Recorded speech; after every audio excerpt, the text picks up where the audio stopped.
This free program is paid for by the listeners of WBAI New York. If you're not already a member, think about joining us to help keep free speech alive. All talk shows with me, George Galloway, every Wednesday morning at 9 a.m. on WBAI. People of America, this is the President of the United States. You are listening to George Galloway and the mother of all talk shows. George is a Scotsman, unlike me, an Irishman. Enjoy. Welcome to the launch of the mother of all talk shows. Every Wednesday morning at 9 a.m. I'm going to be here. I'm George Galloway. I'm Scottish, of Irish background, and you might have heard of me. If you haven't, you soon will. Forget Piers Morgan. Forget Simon Cowell. Forget Craig Ferguson. This is the real British invasion. Well, it's not really an invasion because I'm completely against invasions. I'm completely against foreign occupation. But I want to reach out across the Atlantic, from my people to your people. Nation shall speak unto nation. And what will they say? Well, if you're a progressive person, if you're against racism, if you're against war, if you hate injustice, then you sound like my type of person. And I think we're going to get along just fine. But if you have a different point of view to mine, I certainly want to hear it, because as well as a conversation, I'd like this to be a debate. So, take a note of this telephone number, 212-209-2900. That's 212-209-2900. Every week I'll be covering issues of moment in the United States, in Great Britain, in Europe, and across the world. And in these heady and tumultuous days, it'll probably be mostly about the rest of the world and how we are impacting on it and how it is impacting on us. Because you see, this is the year of revolutions.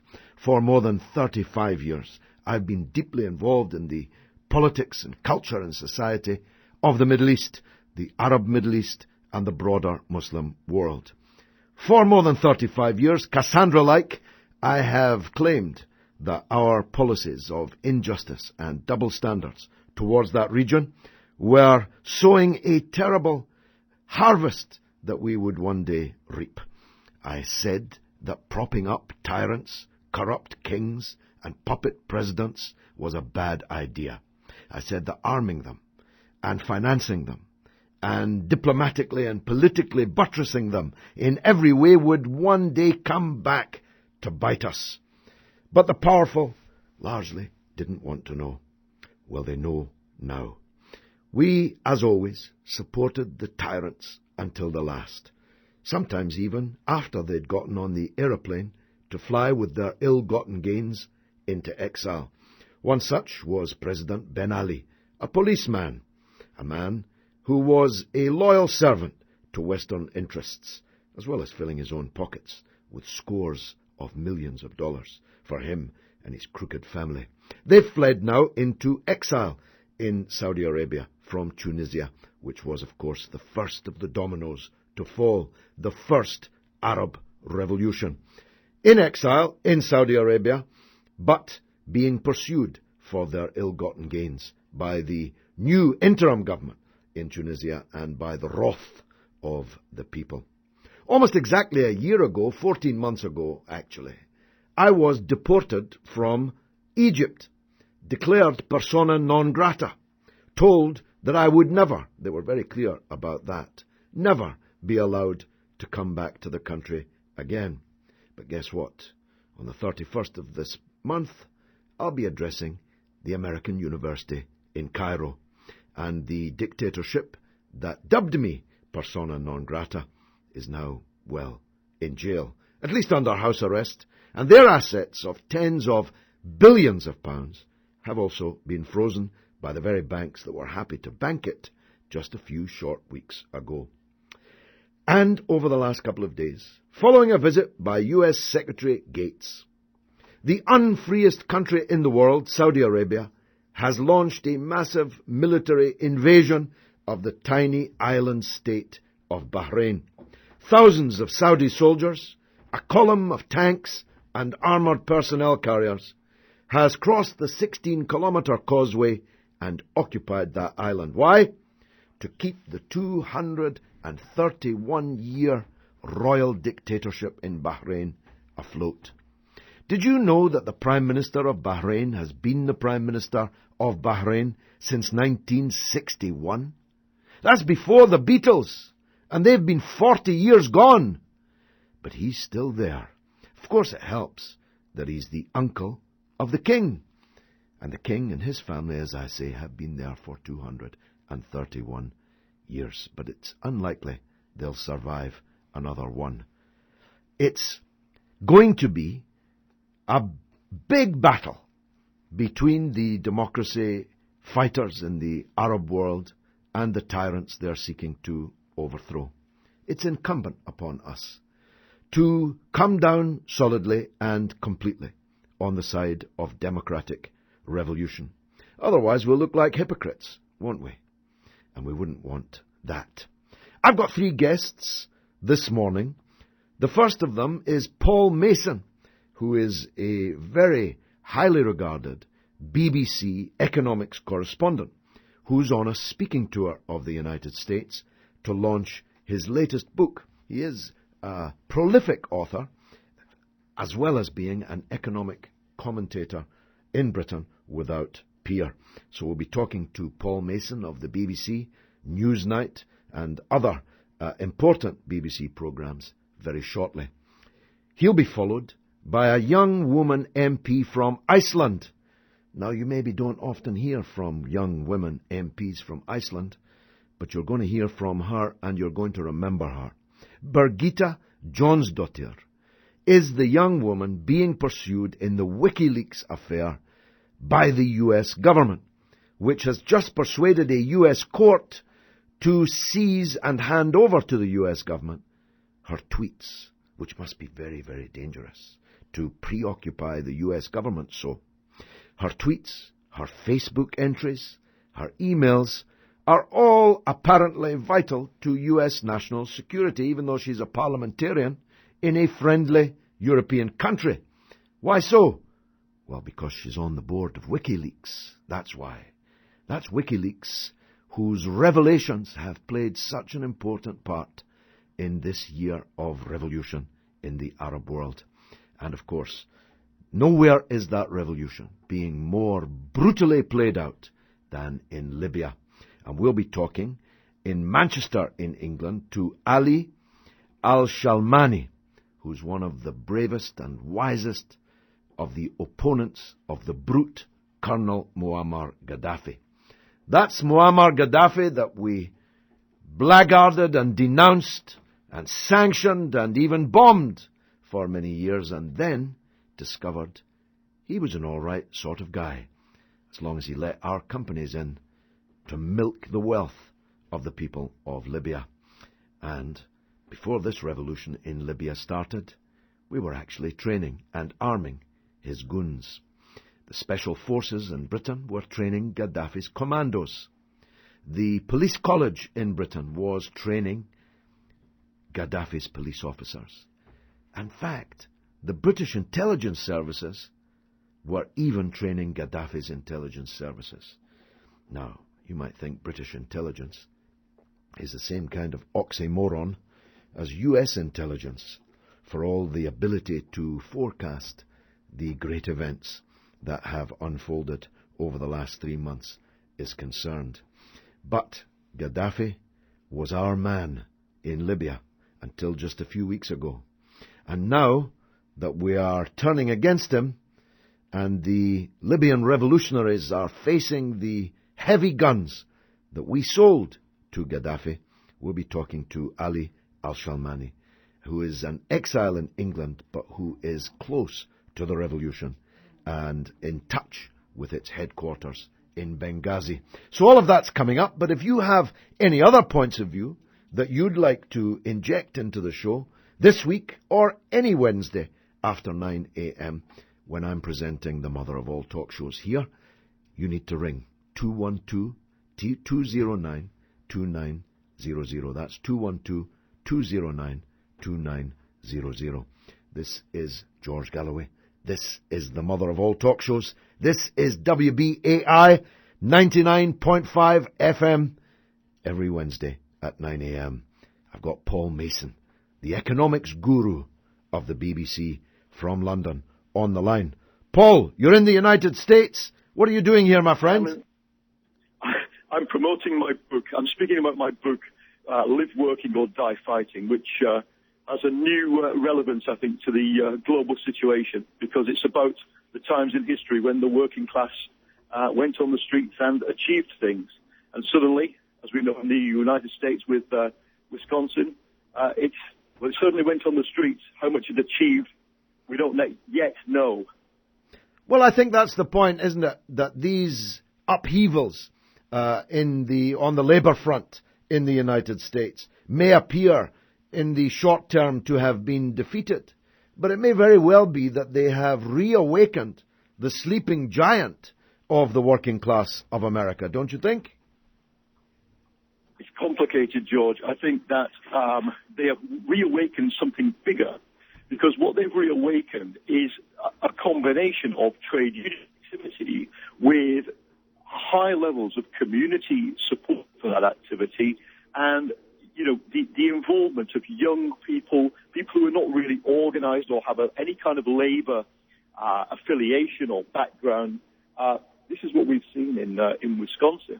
Now, the relevance of it is that those who have followed the revolts in North Africa, the student protests in Britain and Europe, you can see a pattern, because you can see a pattern of the emergence of community organizing, student organizing, and trade unionism. And when they come together, they create these quite apparently new and unique situations, often based on taking a space like Tahrir Square in Egypt or the Wisconsin Capitol. And what the book points out is that this has been done before many times. It's just we're not used to it. We've seen it for 20 years, I think. Well, that's right. It isn't new. It's just that most of the media have lost their historical memory.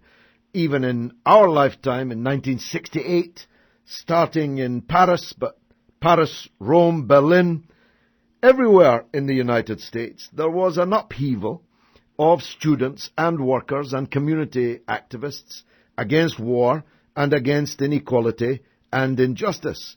Then there was a long fallow period where the employers and their voodoo economics appeared to be absolutely hegemonic, and Fukuyama and others argued that it was the end of history.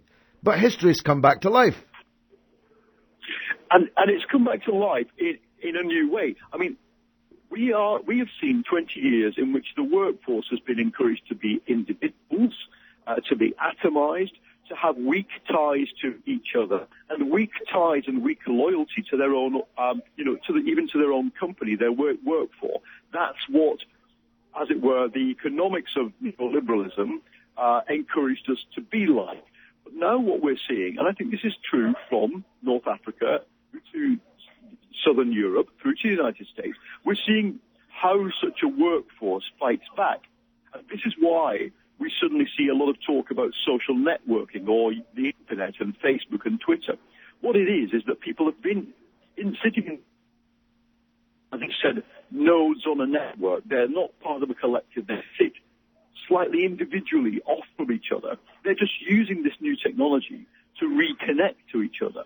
And that I think, essentially is what's happening. And it allows us all to be virtual witnesses of what's going on. I mean, my Twitter feed this morning is full of stuff from Bahrain, where tanks and armed men are fighting against unarmed people. It allows us a level of immediacy that in 1968 just was never achieved. No, absolutely. Where are you speaking tonight, Paul? I'm speaking at the Haymarket Pub in Chicago, which is just streets away from one of the key venues of American labor history. So if anybody's in the area, come and hear me. Terrific. And just remind us the title of the book and where we can get it. Live, Work or Die Fighting, How the Working Class Went Global, published by Haymarket. Get it on Amazon. Excellent. Paul Mason, the economics editor of Newsnight, the BBC flagship programme, normally in England, but tonight in Chicago, Illinois. This is George Galloway. This is the mother of all talk shows, and I'm here every Wednesday morning at this time, 9 a.m. I did not have sexual relations with George Galloway. This is George Galloway and the mother of all talk shows. He did not, I can testify to that, have sexual relations with me. Absolutely not. Now, I've got a caller on the line, my very first caller on my very first show. Welcome, caller. Where are you? What's your name? Okay, my name is George. I'm in Manhattan. Fantastic. Great to hear from you, George. What would you like to say? Well, what I'd like to say is I know that you mentioned the issue of Bahrain and the monarch there for quite some time. Yeah. I'm wondering, because you're British, the British monarchy has been around for several hundred years, and I'm wondering, why do the British people continue to use taxpayers' money to fund these people and to prop them up? I know that you have a parliament, but they are the head of state, meaning the monarch is the head of state. Well, I mean, George, that's a good question, except that the British monarchy has absolutely no power. It's purely decoration, ornamentation. They have the right to put a signature at the bottom of legislation which is passed in the Parliament.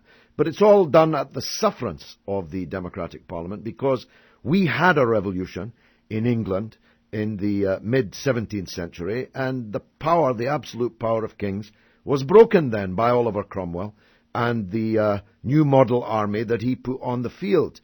In Bahrain, the 231-year monarchy is an absolutely all-powerful monarchy. Not just all-powerful, but sucking the blood of the people of Bahrain, owning the vast majority of the important economic enterprises there. Now, don't get me wrong, notwithstanding the upcoming royal wedding, I'm a Republican. I would myself prefer to see Britain have an elected president like you have. But we really can't compare the anodyne, peaches and cream English monarchy with the brute monarchy of Bahrain. Thanks very much for the call, George. Let's take another one. Hello, caller. What's your name? Where are you calling from? My name is Shinon Mr. Galloway. How are you? Very well. Good to hear from you, sir. I'm fine. Thank you very much. Excellent. Go ahead. Right. I just have I was listening to Democracy Now, and the lady that was killed by the Israeli tanks.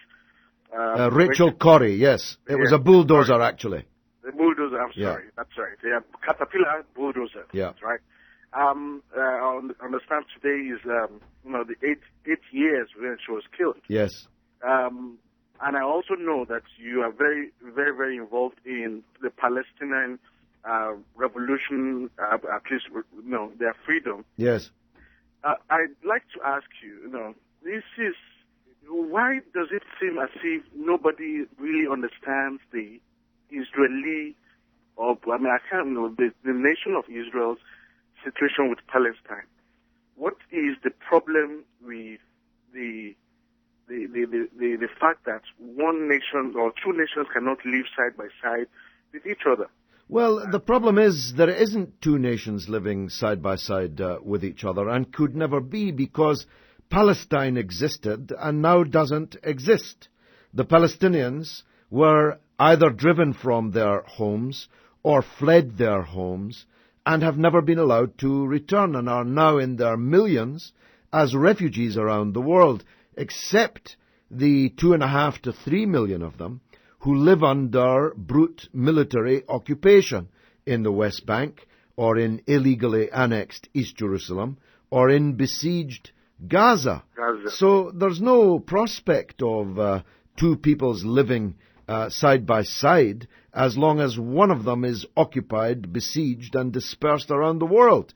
So the precondition for people living together is an admission of the great crime that has been committed against one of those peoples, and the putting back together again of their broken society. Right, thanks for the call. That's 2 calls I've had. 212-209-2900. Let's take another one. Where are you calling from? What's your name? My name is Sandy. I'm calling from Brooklyn. Sandy, thanks. Mr. Galloway, would you talk about the attack on working people in your own Scotland and in Wales and England and unfortunately Northern Ireland? Indeed. The North of Ireland's, of course, a different case. That should not be a part of my own country because the Irish people voted, well, nearly 100 years ago for independence from England, and it was only the threat of terror and the military occupation by my country. I wouldn't like you to think I'm any kind of advocate for the British Empire, on which the sun never set. It was so big, but that's because my Irish grandfather used to say God wouldn't trust the British in the dark.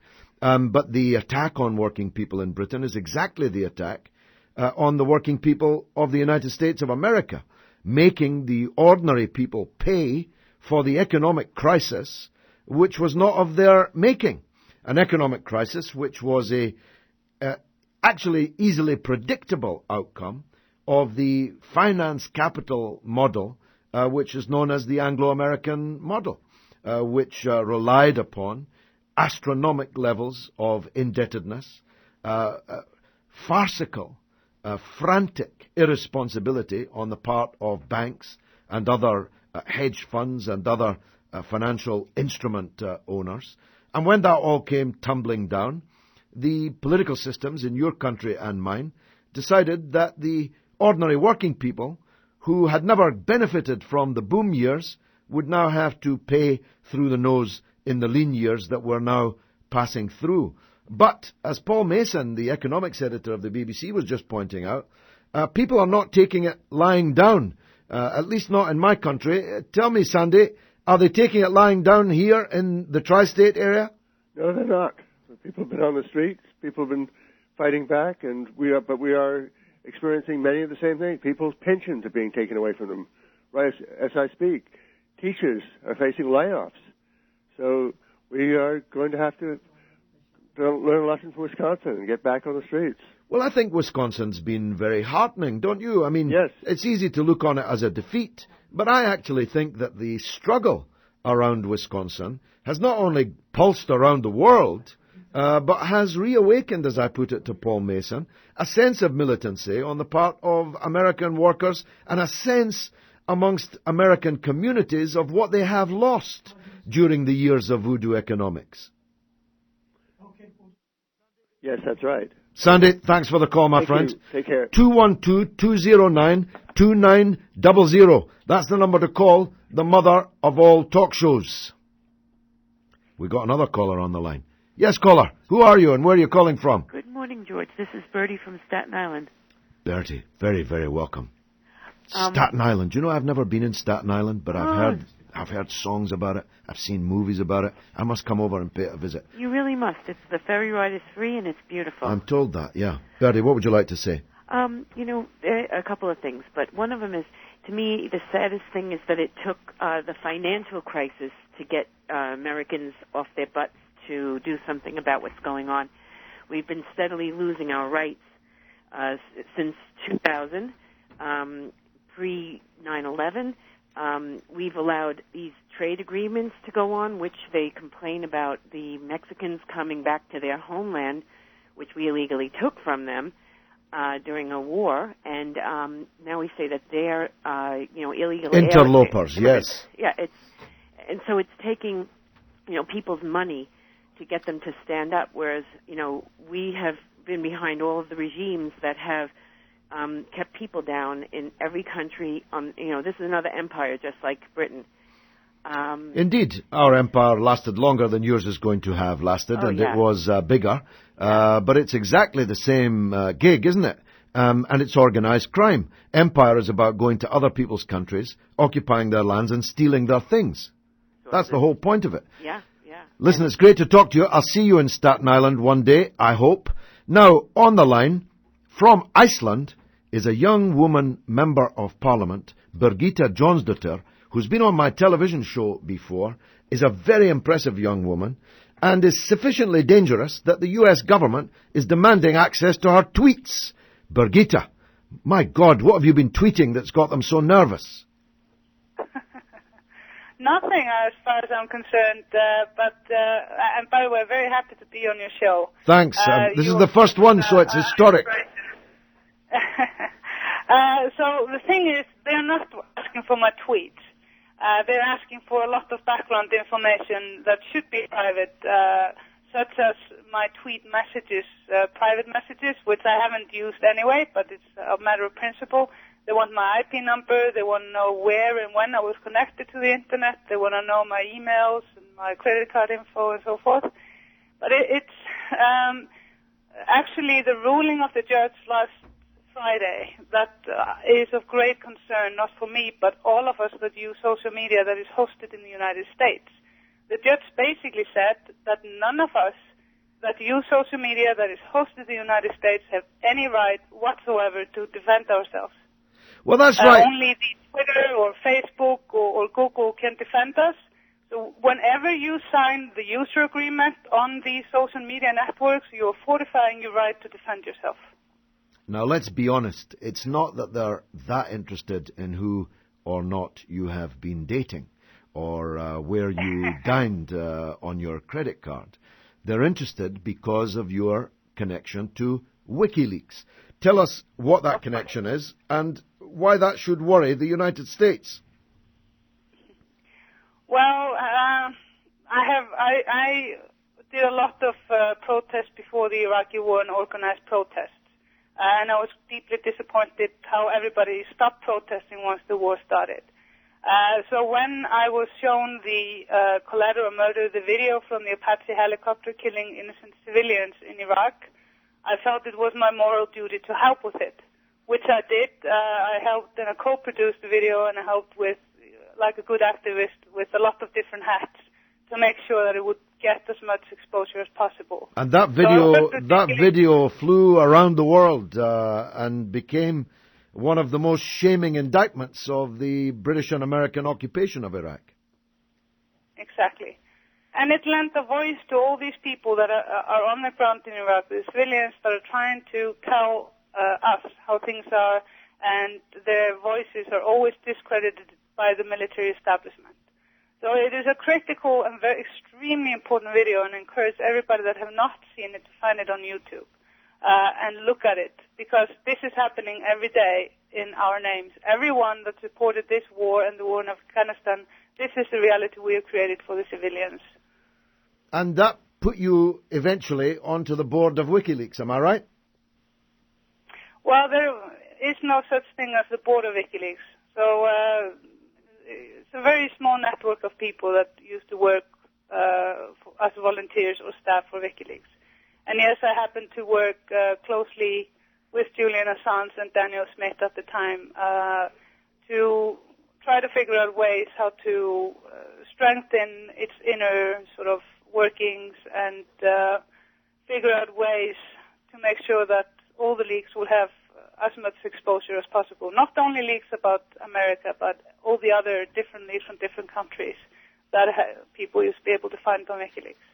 So let's review the situation then. Julian Assange is under house arrest in England, facing deportation, extradition to Sweden to face what, from my point of view, are cockamamie and ridiculous sexual charges. You are having your tweets, your Facebook, and your credit card details demanded by the U.S. government. And Bradley Manning, who is accused, though not yet charged or tried, rather, with any crime against the United States, a young man, is in the brig of military justice in the United States, being treated worse than people in Guantanamo Bay. This is really quite a witch hunt over what was just, at worst, a whistleblowing exercise, isn't it? Exactly, and it's important to stress that blowing the whistle on war crimes is not a crime. Well, it's not only not a crime, it's a duty. The Nuremberg Tribunal established that it is not just not a crime, it is a duty of any citizen to blow the whistle on a crime. Yeah, and I think it's very important that I really also encourage all your listeners to go and have a look at the Bradley Manning website, bradleymanning.org, where you can follow the torture this young man is going through. He has been in solitary confinement on suicide watch for more than 9 months. And he is dehumanized, and he is deteriorating both psychologically and physically every day. And the reason we believe that have been following this from the moment we knew that this person had been arrested for leaking the video, which we don't know if he did or not, doesn't matter. We find it to be obvious that they're trying to break him so that he will confess that Julian Assange did something, or some of the WikiLeaks people did something, so that they can have their revenge on WikiLeaks for revealing what has been revealed on the website. I've got no doubt at all about that, Birgitta. How can people stay in touch with your campaign? Do you have a website that we can highlight here? Yeah, you can both follow me on Facebook and Twitter, and if you Google my name, you'll find a lot of information what I've been doing. But I encourage everybody to go to the immi.is website, because that is the heart of the matter for me, is to fight for both legislative change, for freedom of information and expression in our world, and to raise the awareness of the citizens of their right for information and their own privacy to be able to network online for social justice. Well, look, my last question, I could talk to you all day, actually. Your country effectively went bankrupt. How is it now? It's still a mess. We are in an IMF program, and we're applying for the European Union, and we are being forced to take on to socialize private debt from the banksters. So we're still in the midst of just fighting for our existence. And unfortunately, people have sort of started to lose hope. I'm hoping that something will put fire into their hearts again, so they will go back out to the streets. Well, if they backed you, they would certainly be doing a whole lot better. Thanks for that. Birgitta Jonsdottir, that's Jonsdottir. She's an Icelandic MP that the US courts have ordered Facebook and Twitter and other US-based social media to hand over all her information. You're listening to the mother of all talk shows with me, George Galloway, on WBAI. Fighting the golden flakes of change with the milk of human kindness. This is the mother of all talk shows, and George Galloway. It's also a big debate. Made no sense whatsoever. I know. That's why I said it. Brilliant. Thanks to Lewis MacLeod for these brilliant stings. I hope he's listening, at least on the internet, over in Britain. Now, it's also a big debate as well as a talk show, as well as a conversation. It's an argument. And you can join it by calling 212-209-2900. I've got a caller on the line now. Who is it? Who's there? Yeah, hi. I wanted to talk about the Palestinian question. You're welcome. What's your name, though, and where are you? My name's Carl. I'm in beautiful New Jersey. Fabulous. And we're close to Staten Island. We've been considering taking it over. If you look on a map, it hugs our coast. It does, it does. I've been in New Jersey many times. I've got many, many good friends there. Very well. So if you've been in New Jersey, you kind of have been in Staten Island. Let's put it that way. Okay, I didn't know. Now, I don't know about today's current situation because so much in the Middle East has changed. But if you spoke with me a month ago, I would say to you that I think that the key to turning things around in the Middle East would be the Palestinian question. I know from hearing from you for years now, you're very involved in this, and I just wanted to ask your opinion. Do you think that if the Palestinian crisis was resolved, I'm not saying how, it would change the face of our relations with the Middle East and its internal politics? Well, I would have said that to you 3 months ago, but as you yourself imply, it's actually turned out to be the other way around. It was always our thesis, those of us fighting the Palestinian cause, that the Palestinians would revolutionize themselves, would make a democratic bridgehead, like the 300 Spartans at the pass at Thermopylae, and hold it until the city-states, the rest of the Arab countries, rose up in democratic revolution and joined them. But the truth has turned out to be the very opposite of that. Palestine remains unfree, yet Arab country after Arab country is freeing itself by revolution. So instead of being first, the Palestinians run the risk now of being last.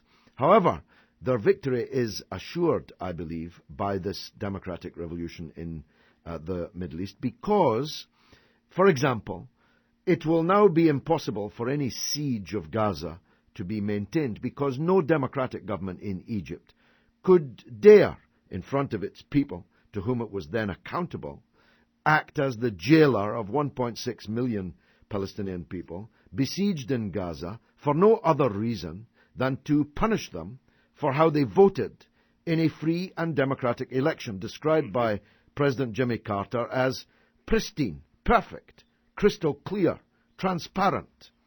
Secondly, Egypt, which has been playing the role of dividing the Palestinian national movement over these last 4 years, will now play the opposite role of bringing back together again the different trends in the Palestinian national movement. And thirdly, when real negotiations do take place, as one day they will, as opposed to the farcical negotiations that we have today, when real negotiations take place, the State of Israel and its American patron will discover that they are for the first time facing an Arab world which is genuinely Arab, an Islamic Arab world which is determined to do its best for the Palestinian people rather than collaborate in their misery, dispersal, occupation, and siege. So, actually, all is changed utterly by the Arab Revolution in Palestine. And I've been involved in the Palestinian issue for, as you know, more than 35 years. I've got thousands, literally 5,000, I think, videos on YouTube, many of which are about Palestine. You can go to YouTube and see them. In all the 35 years plus that I've been involved in this, I've never been more sure that the Palestinian refugees will one day return and that Palestine will one day be rewritten on the map. How does it look to you? Well, the 300 Spartans had quite an advantage against the Persians as they were fighting them in that narrow column. The Palestinians seem to be on open ground. But the face of the Middle East is transitioning right now, and I do think that your perceptions on this might be right. One last thing I wanted to ask about: Egypt had been supplying, perhaps not the government of Egypt, but there are tunnels between Gaza and Egypt. Much humanitarian aid, and perhaps weapons too, but much humanitarian aid was flowing through those tunnels. Now that things have changed in Egypt, do you know about the situation there? Well, the border is open now, and it will never be sealed again, whether it's openly declared or not. The people of Gaza are now eating and are now receiving the means of life that were, as you say, having to go through tunnels under the ground in the earlier period. A big up to all my friends in New Jersey, and my apologies for the difficulty people are having in getting through because, well, candidly, the switchboard is lit up and full. Let's take another caller. Yes, hello, caller. Where are you? Yes, hello? Yes. Is this BAI? This is George Galloway. It's the mother of all talk shows, and you're talking to the tri-state area. Go ahead, my friend. Hello? Yes. Turn your radio down. You need to turn your radio down. Yeah, I just did. Thank you so much. You're welcome. Go ahead, sir. Yeah, something has been bothering me, and it's about the British monarchy. I have always felt some strange, something. I wonder if the monarchy were to be in another country, let's say in Africa. I wonder how the British would quantify and qualify it. Well, because to me personally, it's a stupid idea, monarchy.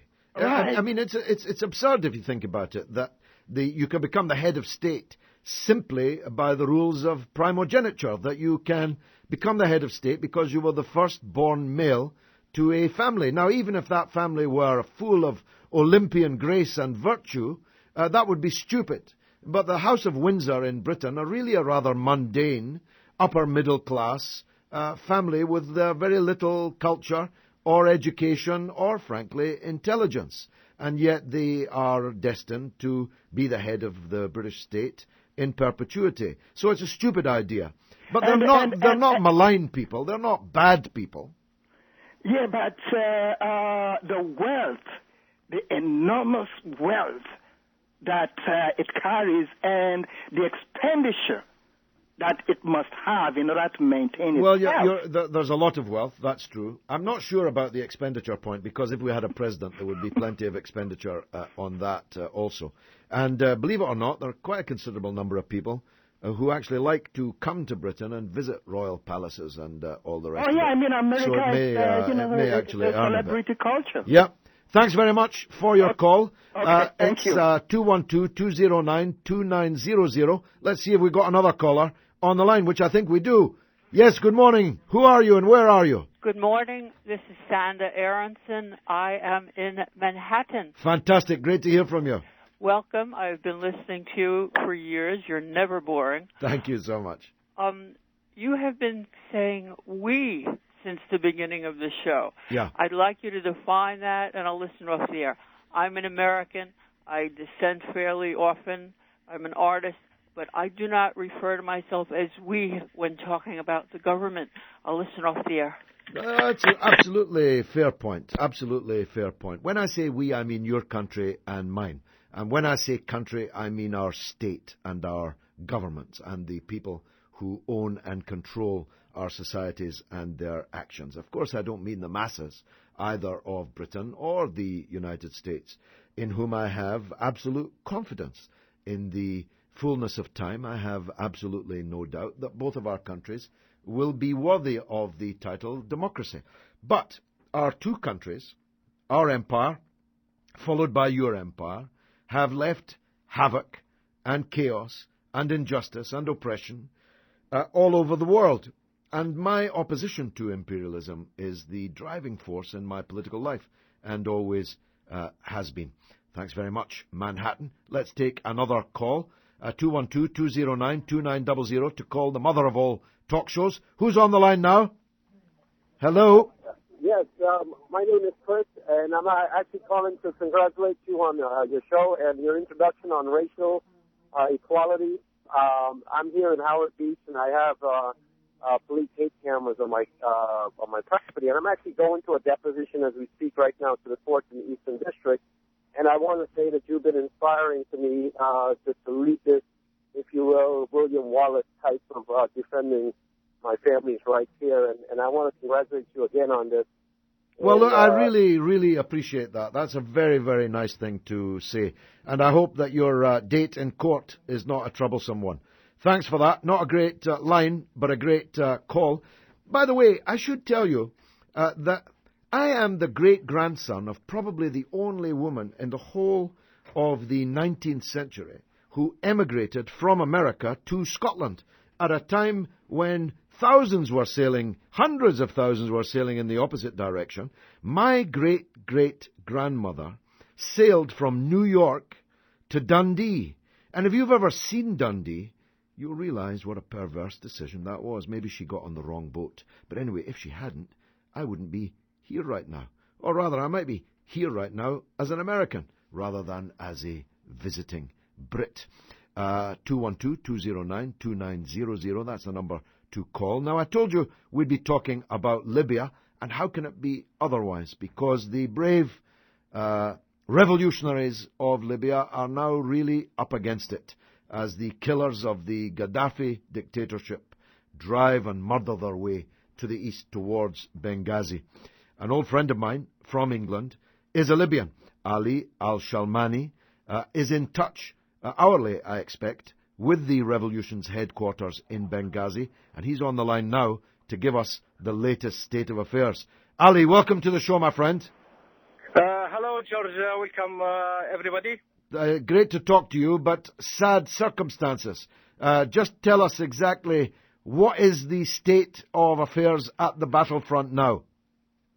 Okay, you know, Gaddafi regime or Gaddafi militia is using the propaganda to make the situation confused, overseas and with the media.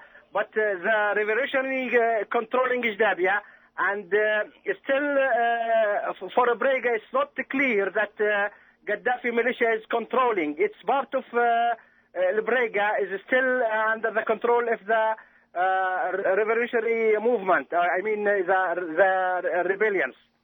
So because Brega is two cities, the industrial city and the resident places.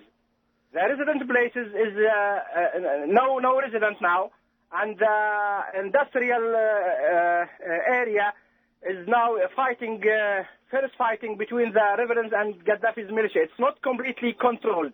For Dabia, he's used the airplane, and we ask the international community to stand with us to make no-fly zone, and using heavy machine and tanks against civilian people in Dabia. Now, what about Benghazi? It's a city of 1 million. That's where the Revolutionary Council has based itself. Are they making special preparations for the defense of the city? Because I read today in The Guardian that they are not, and that seems to me highly dangerous. I am originally from city of Benghazi, and I am proud that this city has a great struggle, a great fight against this regime since 42 years. A friend of mine, he rang me half an hour ago. Everything under control. There is 3 Libyan jet fighter joined the rebellions, and everything under control. And the spirit of the people there very high, and they are ready to fight Gaddafi, and even to go to further than certain. Hope so. Now, why don't the Egyptian and the Tunisian borders get opened, and volunteers who want to support the liberation struggle in Libya against the tyranny go there? Why don't we have an army of Arab volunteers crossing the border now? Yeah, okay. For the Egyptian, thank you very much for the 25th January revolutionary people there. They are supporting the Libyans. Thousands of Libyans abroad. They came through the Egyptian borders, and they are very welcome because all the east of Libya is liberated now. But the problem with the Tunisian border is still under control of this militia and the foreign forces from Africa with Gaddafi. So the east side is very controlled. And all the, supplies, medical and other supplies, with the people in Benghazi and east of Libya.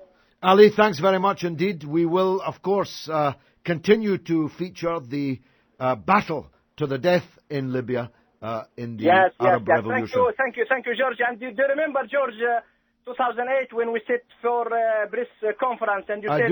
We will go there with the Libyan people to liberate Libya. God willing, one day. And people can see that interview on YouTube, as a matter of fact. Okay. Ali, thanks very much indeed. Thank you. Viva Libya, viva. Viva. Ali is indicating that the town of Brega is very much still in play, and other cities that are reported to have been taken are not entirely under the control of the Gaddafi forces. But of course, there's no getting away from it. The dictatorship appears to be taking the upper hand, and nobody seems to be ready to do very much about it. Let's take another call. 212-209-2900 is the number to call me. Let's take another call. Yes, hello. Who's there and where? Hello? Hello? Yes, go ahead. Turn your radio down. Yeah, hello. How are you? I'm very well. Who are you and where? I'm Lincoln Brown. Hi, Lincoln. From New York, Mount Vernon. Excellent, mate. Go ahead. A couple of things I wanted to say. Actually, I was glad when I heard that first caller talking about the British monarchy, because I was born in Jamaica, and we have vestiges of it in Jamaica, the Governor General, which I'm totally against. And I was actually going to speak about it, and then I heard this man calling. The problem with the British monarchy is that, first of all, it is useless. It has, and it is representative of the old imperialism. And actually, I think you yourself got to be careful. Like when you said, "Well, we have people who come here and look at the Buckingham Palace." That's just like romanticizing Columbus, who came here and raped people. Yeah, you've got it right. You've exposed me. You've got me. You've got me. You've got me. I'm a closet monarchist. No, you've got me. You've got me. I'm hands down. I surrender. I'm a closet monarchist. You're right. I actually came here to try and bring King George back to these territories that were formerly his. Yeah, right. 212-209-2900. Let's take another call. Is there another call? There are known knowns. There are known unknowns. Garden knowns. But there are also unknown unknowns. Here's one of them. George Galloway with his mother of all talk shows. Didn't we regime change that guy? Brilliant. That's my old friend Lewis MacLeod, the voice of Bill Clinton and George W. Bush and President Obama, all of that and much more. Where that came from, actually. Let's go to the phone lines, see if we can squeeze another couple of telephone calls in. Who's on the line and where, please? Good morning. Hi, my name is Don DeBar. I used to be a producer there. Hi, Don. And I was wondering if you were familiar with the recent history of the station where they purged most of the people that had raised issues with the takeover of the station by the National in 2009. Actually, I know nothing whatsoever about it, and it's probably just as well that I don't, and if you'll forgive me, it's not really something I can dwell on my first day at work. You wouldn't want to put me in trouble now, would you? 212-209-2900. Who's on the line and where? Hello, sir. Madam. Yes, hi. Good morning, sir. Good morning to you. What's your name and where are you? Okay, New York, and my name is Rasha. Rasha, welcome to the show. Go ahead, please. Thank you. Go back to the Libyan situation. Yeah. What is your take on it? Is there a real ground for international intervention? As much as I am for the liberation, but just let me know whether, from an international legal point of view, you think there are grounds for international intervention. Well, there's absolutely no grounds for British, French, or American intervention in North Africa, in the Arab Middle East, in yet another Muslim country, because I'm afraid we are dripping with the blood of the interventions that we have only just recently made, some of which are not yet terminated. The idea that it can be an idea for the former colonial masters of countries in the Arab Middle East to reinvade them and reoccupy them is fanciful. And that's what a so-called no-fly zone actually means, because a no-fly zone will be ineffectual, will in any case require military action to be taken against Libyan people and kill some collateral Libyan citizens.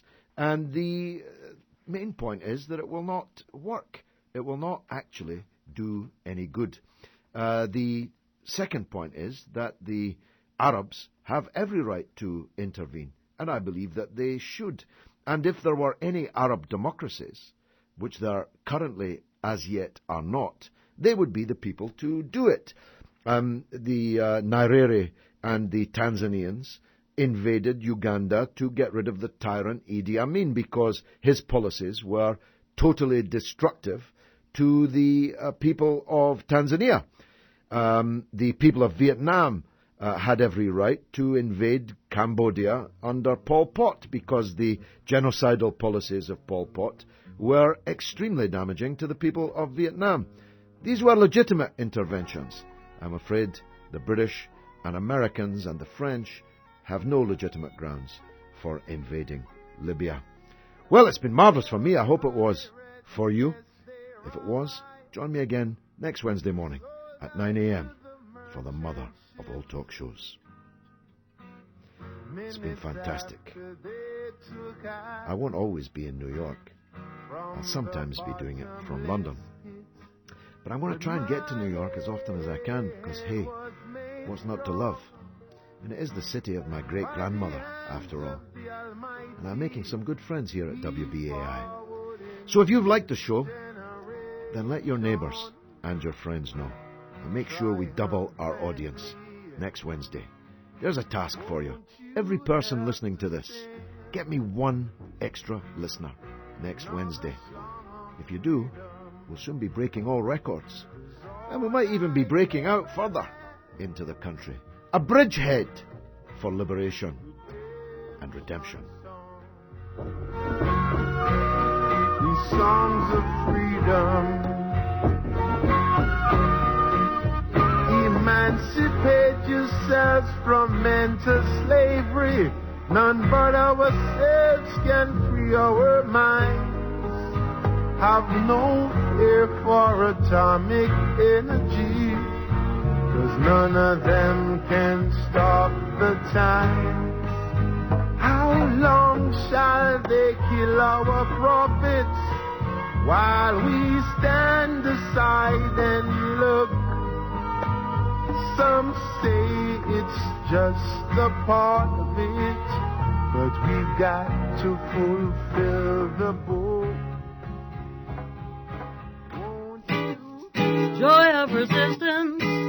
We're sisters of the joy of resistance. What if you were trying to prevent an abusive father from gaining custody of your child, but knew that if you even mentioned the abuse in court, you would come under suspicion of parental alienation or trying to alienate a child from its parent, and would most likely lose custody to the abuser? This is the situation faced by tens of thousands of women. On Wednesday, March 16th, join the Joy of Resistance as we speak with Nancy Erickson, a 30-year custody attorney, Barry Goldstein, attorney and author and member of the National Organization for Men Against Sexism, and mothers who have lost custody to abusers. We'll take on the so-called parental alienation syndrome, the father's rights movement, and the influence of money and power in family court. That's Wednesday, March 16th, 9 to 10 p.m., Joy of Resistance. And you thought it had all changed? Hey folks, it's Ife. Join me Wednesday morning at 10 a.m. for Rhythms Lyric to jam with me, and tune in as I chat it up with Miss Betty Wright. It will be good, y'all. And I'll have a ticket giveaway for you as well. That's Wednesday, 10 a.m., Rhythms Lyric, right here on 99.5 WBAI. Live at www.wbai.org. Have you noticed? Our reality is shifting. World and cosmic changes present a challenge, yet we can be ready to meet these challenges by connecting to our higher consciousness through spiritual awareness. Heal and restore yourself. I'm Kathy Davis, host of Heart of Mind. I'm inviting you to join me for a special WBAI fundraising event, an awakening experience through trance dance. Saturday, March 19th, in 2 sessions at 1 and 3 p.m. Program includes Shaolin techniques, soaring crane movements, and most delightfully, Qigong trance dance. The shift of the ages requires an awakened people. For information, call 212-209-2826 or register online at WBAI.org. WBAI is proud to sponsor the Left Forum Conference at Pace University. The Left Forum hosts the largest annual convergence of high-profile left and progressive intellectuals, activists, and the interested public. We invite you to attend this year's opening and closing plenaries. On March 18th at 6:30 to 9 p.m., join the exciting grouping of left innovators Barbara Ehrenreich, Cornel West, Laura Flanders, and Paul Mason for a panel discussion called Toward a Politics of Solidarity. On March 20th at 5:30 p.m., the closing plenary will feature the international left figureheads Malali Joya, Carlos M. Villas, Luciana Castellina, and George Nichols in a discussion about global solidarity beyond the realm of social media. You can purchase tickets at leftforum.org or by calling 212-817-2003. That's the Left Forum at Pace University the weekend of March 18th. So you want to know what the whole fuss is about with the WBAI Party fundraiser? Well, let me give you a little more detail. It will be at Le Poisson Rouge in Manhattan. That's 158 Bleecker Street between Sullivan and Thompson Street, Thursday, March 31st. Come jam to funk, soul, Afrobeat, and join Reggie Johnson, Rebecca Miles, Tony Bates, and me, Ife, in a salsa dance competition. If you want to join in the competition or just want more information, call 212-209-2941. That's 212-209-2941. fun or go online to www.wbai.org. Join in, dance, have fun, and raise funds for WBAI at Les Poissons Rouge Thursday, March 31st in the Village. Only here on 99.5 WBAI. On Sunday, March 20th at 11 p.m., Sugar in My Bowl will feature Miss Jane Cortez, writer, poet, performance artist, and co-founder of Yari Yari, an international conference on literature by women of African descent. That's Sunday, March 20th at 11 p.m., right here on WBAI New York, 99.5 FM. Hello, everybody. Welcome to the recording session. Have a seat. Yo, this is G-Love on WBAI, New York, New York.